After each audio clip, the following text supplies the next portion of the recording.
yung dialysis ko, 4 hours talaga yan siya. Mag-start ako ng 3 p.m.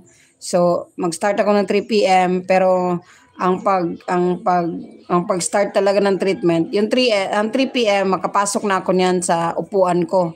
Pero mag-start niyan kasi 4 p.m. pa yan siya mag-start kasi na meron pang 1 hour na machine, i-prepare pa ang machine, disinfect and everything. Tapos magtusok pa. So, maabutan siya ng 4 p.m. Lahat-lahat 4 p.m. talaga siya mag-start. 4, 5, 6, 7, 8. So, matapos ako ng 8. Then, pagtanggal ng needle, minsan high blood pa ako. So, almost 9 talaga ako makalabas.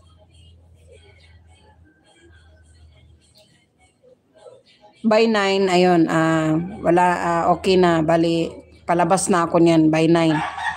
And then, magpila pa ako sa cashier. After ng dialysis ko, magpila pa ako sa cashier kasi magkuha pa ng gate pass. Tapos after magpila ng cashier, tsaka pa ako lalabas ng hospital. Maghintay na ng sundo.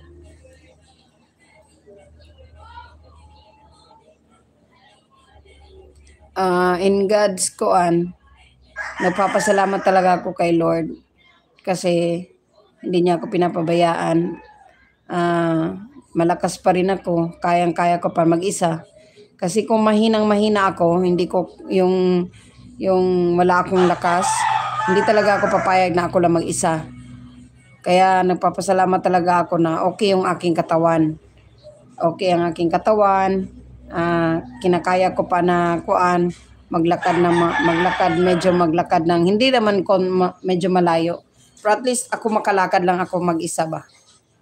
Grabe ka strong. God bless also. God bless talaga. Kailangan kahit minsan, nahihirapan ako. Kahit minsan, yung hinihingal na ako, yung maglakad nga ni ako na naghahanap ako ng pagkain ko, na hihingalin ako. Magkuhan lang ako, maghinto. Inhale, exhale. Tapos lakad naman. Hanggang sa makaabot ng hospital. Kailangan mo talaga magpakatatag Wala kang choice. Kailangan mo maging strong. Kung gusto mo pang mabuhay, kailangan mo maging strong. Wala kang choice. Manalig ka lang. Just trust Him.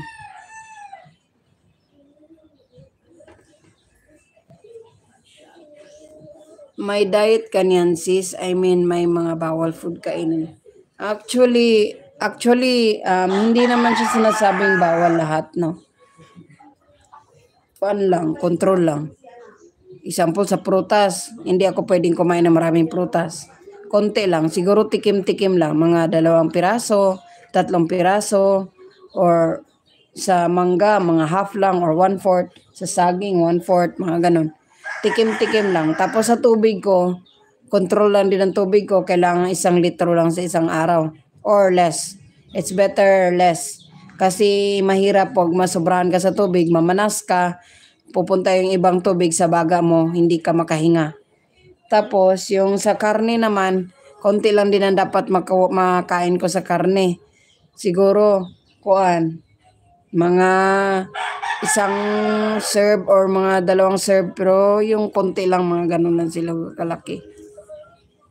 Siguro sa mga slice ng beef steak, mga 3 slice lang, 2 slice. Basta hindi talaga gaano marami na karne. Control talaga lahat.